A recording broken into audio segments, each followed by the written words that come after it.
The gravity of Harvard is often lost on myself and many of my peers, but the amazing privilege that we have of being here is naturally intertwined with an incredible responsibility to hold ourselves and our community to the highest standard, to always seek the truth, to think with reason, and to fight for justice. Today, we benefit from this power, and we also bear responsibility for being a part of this institution. And I want to thank Rabbi Zarthi, Elki, and Harvard Chabad for your incredible leadership and support. To have a strong Jewish home on this campus is more important now than ever, and events like this have provided crucial opportunities to learn and to embrace our responsibility to defend the truth and advocate for justice. The compilation of what you are going to be seeing this evening is, as was mentioned, very, very difficult. I thank everybody, and first and foremost Harvard Chabad, for the organizing of this event, because it is incredibly important, ladies and gentlemen, to bear witness. Too many people began to doubt that something like this ever happened within hours of it happening. I'm heartbroken and shattered to share that 3 of my friends were murdered at the Nova massacre. Seeing how Rabbi Hershey and Elki personally care about us as students and seeing their absolute commitment to the Jewish people gives me hope.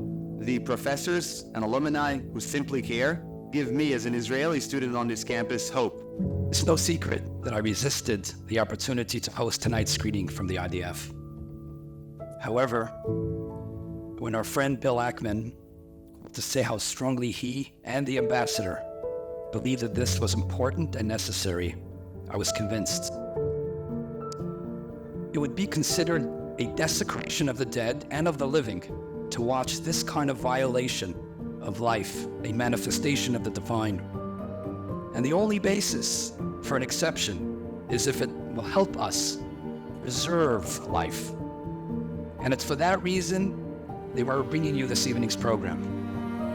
When babies are beheaded in Israel by Hamas terrorists, when young women are raped and then burnt alive, and the world makes excuses and doesn't condemn and express outrage and come together as a global family to eliminate this evil, one manifestation is that on college campuses across America, they call for a global jihad.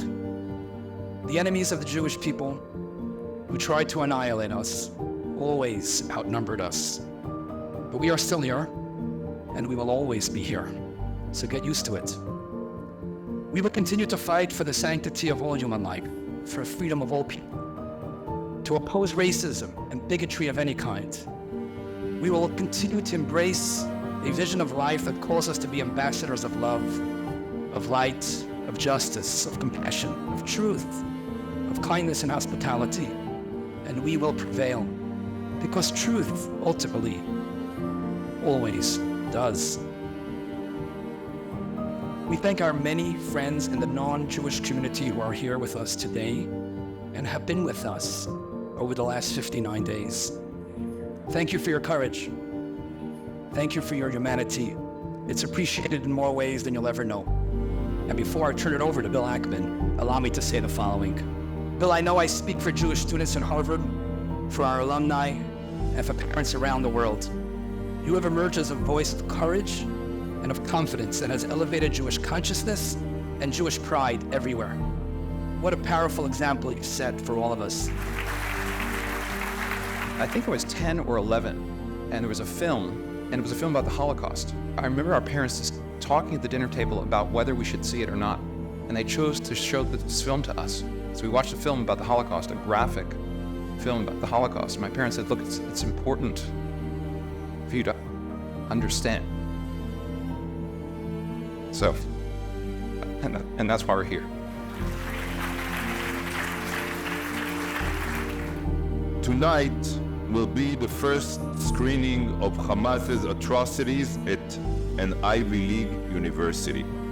I came from New York to be here this evening because screening this footage at Harvard, one of the leading academic institutions in the world, is of the utmost importance for the State of Israel. No picture, no description, or even footage can do justice to the enormity of the horror. There's just too much carnage and too much pain. Yet, we must try. We must try to grasp the unfathomable so that when we can act to prevent it from ever happening again.